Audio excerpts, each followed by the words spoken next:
Welcome to Ramu stock broking Karimnagar. ఈరోజు ఈ వీడియోలో మనము మన ఇంట్రాడే స్ట్రాటజీ పర్ఫార్మెన్స్, ఎంత ఇన్వెస్ట్మెంట్ పెట్టుకోవాలి, ఎంత డ్రాడౌన్ పెట్టుకోవాలి, ఆప్షన్స్లో ట్రేడింగ్ చేసుకోవచ్చా, ఇలాంటి విషయాలు ఈ వీడియోలో తెలుసుకుందాం. సో స్ట్రాటజీ నేమ్ వచ్చేసి Ramu one strategy intraday. So intraday strategy అనగానే మనకి ఈ రోజు ట్రేడ్ చేసుకొని ఈ రోజే క్లోజ్ చేసుకుంటాం. సో ఫస్ట్ నేను స్ట్రాటజీ యొక్క పర్ఫార్మెన్స్ చూపిస్తున్నాను. దాని తర్వాత మనం మిగతా డీటెయిల్స్ మాట్లాడుకుందాం. కరెక్ట్. ఇక్కడ వచ్చేసి బ్యాక్ టెస్టర్ రిపోర్ట్ చూపిస్తున్నాను. జూలై 1, 2024 టు అక్టోబర్ 31, 2025 అంటే గత 16 నెలల బ్యాక్ టెస్టర్ రిపోర్ట్. ఇందులో మనకి ఏం తెలుస్తుంది అంటే మనకి ఓవరాల్గా నిఫ్టీలో 4859 పాయింట్ల ప్రాఫిట్ రావడం జరిగింది ఫ్యూచర్లో మాత్రమే. ఓకే, అండ్ దాన్ని ఒక లాట్కు 75 రూపాయలు కాబట్టి 3,64,425. అంటే ఒక లాట్తో మనము ఈ స్ట్రాటజీని జూలై 1, 2024 నుంచి అక్టోబర్ 31, 2025 వరకు మనం ట్రేడ్ చేస్తే మనకు వచ్చిన ప్రాఫిట్ 3,64,425. ఇందులో మనం ఎటువంటి బ్రోకరేజ్ క్యాల్కులేటర్లు, స్లిప్పేజ్లు వగేరా ఏమి తీయట్లేదు, ఎందుకంటే it is an back tester report. And టోటల్గా ఎన్ని ట్రేడ్స్ వచ్చాయి? సో మనకొచ్చేసి మ్యాక్సిమం లాస్ ఎన్ని వచ్చాయి? సో మ్యాక్సిమం లాస్ వచ్చేసి మనకి మన ఇన్వెస్ట్మెంట్ పైన దాదాపుగా 20,550 రూపాయలు లాస్ పోవడానికి ఛాన్సెస్ చూపించింది. అంటే ఈ స్ట్రాటజీ కనుక జూలై 1, 2024లో ఎవరైనా స్టార్ట్ చేస్తే వాళ్ళ అకౌంట్ 20,550 రూపాయలు మాత్రమే లాస్లోకి వెళ్ళింది. అంటే ఒక ఫ్యూచర్ చేయడానికి 2,50,000 అనుకుంటే వాళ్ళ అకౌంట్ 20,550 వరకు లాస్లోకి వెళ్ళింది. అండ్ ఇక్కడ డ్రాడౌన్ ఉంది. ఈ డ్రాడౌన్ ఏంటి? 55,050 చూపిస్తుంది. అంటే మనకు ఒకసారి ప్రాఫిట్ వచ్చిన తర్వాత మళ్ళీ మన అకౌంట్ లాస్లోకి వెళ్తూ ఉంటుంది. అంటే ప్రాఫిట్ నుంచి తగ్గుతూ తగ్గుతూ వస్తూ ఉంటుంది కదా, ఆ ఎంతవరకు తగ్గి అక్కడి నుంచి మళ్ళీ పెరుగుతుంది కదా. అంటే మన స్ట్రాటజీ దాదాపుగా ఎప్పుడు జాయిన్ అయినా కానీ ఈ సంవత్సరంలో మనకి 55,000 కన్నా ఎక్కువ లాస్ పోవట్లేదు అనేది ఈ స్ట్రాటజీ ఇన్ఫర్మేషన్. అంటే దీని డ్రాడౌన్ చాలా చాలా చాలా తక్కువగా ఉంది. 55,050 రూపాయలు మాత్రమే. అంటే మనకు 2,20,000 ట్రేడింగ్ కోసం అనుకుంటే ఎక్స్ట్రా 50,000 పెట్టేసుకుంటే ట్రేడింగ్ చేస్తే ఈ అకౌంట్ ఎప్పుడు లాస్ట్లోకి వెళ్ళలేదనేది దీని ఉద్దేశం. అండ్ ఎన్ని ట్రేడ్స్ వచ్చాయంటే 273 winnowing trades, 264 losing trades. So almost అలాగా 50-50 ఛాన్సెస్ మనకు ప్రాఫిట్ ఆర్ లాస్ ఉన్నాయి. ఈ స్ట్రాటజీలో స్టాప్ లాస్ ఉంటుంది అండ్ టార్గెట్ కూడా ఉంటుంది. ఈవినింగ్ 3:30 కల్లా క్లోజ్ అవుతుంది. సో ఓవరాల్గా మనం చూసుకుంటే ఎన్ని ట్రేడ్స్ వచ్చాయంటే 273 ప్లస్ 264 537 ట్రేడ్స్ వచ్చాయి. అంటే రఫ్లీ మనకి 16 నెలలకి దాదాపుగా నెలకి ఒక 30 ట్రేడ్ల కన్నా ఎక్కువ రావట్లా.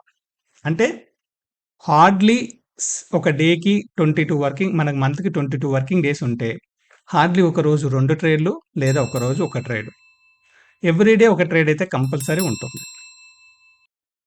అంటే ఒక రోజుకి 1 లేదా 2 కన్నా ఎక్కువ ట్రేడ్స్ కూడా రావట్లేదు. అంటే దీని పాయింట్ ఆఫ్లో మనం ట్రేడింగ్ చేసినా కూడా బ్రోకరేజ్ అనేది చాలా తక్కువగా ఉంటుంది. ఒకవేళ మనం ఆప్షన్లో ట్రేడింగ్ చేస్తే 20 రూపీస్ ప్లాన్తో ఒక రోజుకి ఒక ట్రేడ్ వస్తే 20 రూపీస్, 2 ట్రేడ్లు వస్తే 40 రూపీస్. కానీ గవర్నమెంట్ ట్యాక్స్లతో కలుపుకొని మనం లెక్క పెట్టుకుంటే 30 ట్రేడ్లకు దాదాపుగా ఒక 1 మంత్కి 30 ట్రేడ్లు పడితే మనకి 20 రూపీస్ ప్లాన్లో ఉన్న వాళ్ళకి 2,400 రూపాయల వరకు మనకి ఒక లాట్ మీద ట్యాక్సెస్ పోవడానికి ఛాన్సెస్ ఉన్నాయి. ఓకే, అంటే ఒక నెలకి 30 ట్రేడ్ల కన్నా ఎక్కువ రావట్లేదు. రెండవది వచ్చేసి సంవత్సరం మొత్తం మీద మన అకౌంట్ 50,000 కన్నా ఎక్కువ లాస్ పోవట్లేదు. అండ్ ట్రేడ్స్ 50-50, అంటే 50 ట్రేడ్లు పాస్ అవుతున్నాయి, 50 ట్రేడ్లు ఫెయిల్ అవుతున్నాయి. సో ఇందులో స్టాప్ లాస్ ఉన్నది, టార్గెట్ కూడా ఉంది, కంప్లీట్గా ఇంట్రాడే. సో ఈవెన్ మనము వీటిలో కూడా చూసుకున్న, సెన్సెక్స్లో కూడా చూసుకున్న 254 అండ్ 303, ఇందులో కొంచెం స్లైట్గా 49% వరకు విన్నింగు, 51% వరకు లూజింగ్. అంటే కొంచెం లూజ్ అనేది పెరిగింది. అయినా సంవత్సరం తిరిగేసరికి ఈ అకౌంట్ కూడా ప్రాఫిట్‌లో ఉంది. సో, దీన్ని మీరు ఆప్షన్స్‌లో ట్రేడింగ్ చేసుకోవాలనుకుంటే, you can trade in options. ఒకవేళ ఆప్షన్స్‌లో ట్రేడింగ్ చేసుకోవాలంటే ఒక్క లాట్‌కి 15,000 మనం డ్రాడౌన్ 50,000 వరకు మాక్సిమం పెట్టుకున్నాం. సేమ్. ఆప్షన్ సెల్ చేయాలంటే 2,20,000 డ్రాడౌన్ 50,000 చెప్పుకున్నాం. Synthetic future 2,20,000 50,000 extra. Future 2,20,000 50,000 extra. Covered strategy 60,000 plus 50,000 extra. Spread strategy 60,000 plus మళ్ళీ 50,000. అంటే ఒక లాట్‌కి ఎక్స్‌ట్రా 50,000 అనేది మనం మినిమమ్‌గా పెట్టుకోవాలి. అంటే డే స్టార్ట్ చేసినప్పటి నుంచే 50,000 ఉండాల్సిన అవసరం ఏమీ లేదు. ట్రేడింగ్ పడడానికి ఒకవేళ ఆప్షన్ బయింగ్ అయితే రూ. 15,000 ఉంటే సరిపోతుంది. ఒక ట్రేడ్ పడుతుంది. ఏ రోజుకి ఆ రోజు అమౌంట్ లాస్ అయితే యాడ్ చేసుకునే ప్రయత్నం చేస్తే మీ అకౌంట్‌ను కంటిన్యూ‌గా ట్రేడింగ్ చేసుకోవడానికి ఛాన్సెస్ ఉన్నాయి. సో, ప్రాబ్లమ్ ఏంటిదంటే లాస్ వచ్చినప్పుడు ట్రేడింగ్ స్ట్రాటజీని ఆపేస్తే మళ్ళీ నెక్స్ట్ మీరు స్టార్ట్ చేసినప్పుడు మళ్ళీ లాస్‌తోనే స్టార్ట్ అవుతారు. సో, స్ట్రాటజీని ఎప్పుడు కూడా ప్రాఫిట్‌లోకొచ్చిన తర్వాత వదిలేయండి. అండ్ ఈ స్ట్రాటజీ మీకు ఎన్ని ట్రేడ్స్ వస్తుందో ఫస్టే చూపిస్తుంది. ఎంతవరకు లాస్ పోతుందో చూపిస్తుంది. కాబట్టి ఒక ఐడియా ఉంటుంది కాబట్టి ఎంత ఇన్వెస్ట్‌మెంట్ పెట్టుకొని నేను ముందుకు రావాలని మీకు తెలుస్తుంది. సో, ఎట్టి పరిస్థితిలో నంబర్ ఆఫ్ లాట్‌లతో మాత్రం ఇది ట్రై చేయకూడదు.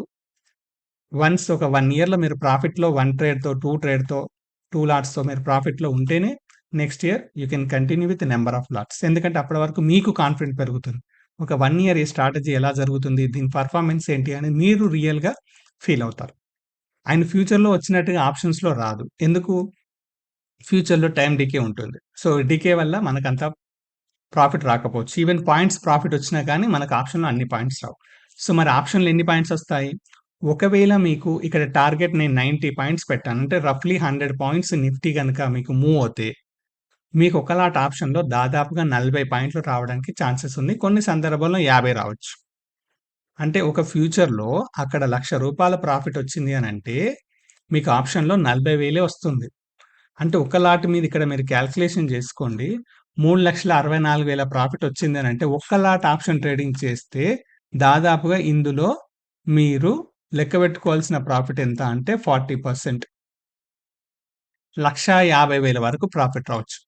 అయినా మన ఇన్వెస్ట్‌మెంట్ 15,000 ప్లస్ 50,000 ఎక్స్‌ట్రా పెట్టుకున్నా మనకు 1,50,000 ప్రాఫిట్ కనబడుతుందంటే స్ట్రాటజీ గుడ్. కానీ ఎప్పుడు కంటిన్యూ‌గా మనం ఫాలో అవుతేనే స్ట్రాటజీ అనేది బెనిఫిటబుల్‌గా ఉంటుంది. సో, ఎప్పుడు కూడా బ్యాక్ టెస్టెడ్ రిజల్ట్ రియాలిటీకి కాస్త డిఫరెంట్‌గానే ఉంటుంది.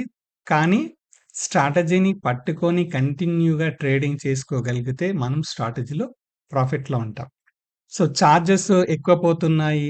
బ్రోకరేజ్ ఎక్కువవుతుంది. దానికోసం నంబర్ ఆఫ్ లాట్స్ సెట్ చేసుకుంటే వర్కౌట్ అవుతుందన్న ఐడియాను 100% వదిలేసుకోండి. ఎందుకనంటే కనీసం ఒక 1 ఇయర్ పాటు మీరు 1 లాట్ ఆర్ 2 లాట్స్‌తో కంటిన్యూ చేసినా మీ అకౌంట్ నో ప్రాఫిట్, నో లాస్‌లో ఉంటే మీకు నెక్స్ట్ ఇయర్ కాన్ఫిడెన్స్‌తో 10 లాట్లతో అయినా ట్రేడింగ్ చేసుకోవచ్చు. కానీ ఇప్పటి నుంచి మీరు బ్రోకరేజ్ మ్యాచ్ అయ్యే విధంగా లాట్లు వేసుకున్నారు. మధ్యలో లాస్‌లోకెళ్ళింది అనుకో, మళ్ళీ నెక్స్ట్ ట్రేడ్ ఎయడానికి అమౌంట్ లేకపోతే ఇబ్బందవుతుంది. మీ దగ్గర సఫిషియంట్ ఫండ్ ఉంది. 10 లాట్లతో నేను ట్రేడ్ చేస్తాను. ఎంత లాస్ వచ్చినా నేను పెట్టుకోగలుగుతానంటే మీరు ఎన్ని లాట్లతో చేసినా ప్రాబ్లమ్ ఏం లేదు. ఓకే. సో, ఇది స్ట్రాటజీ యొక్క ఇన్ఫర్మేషన్. Thank you.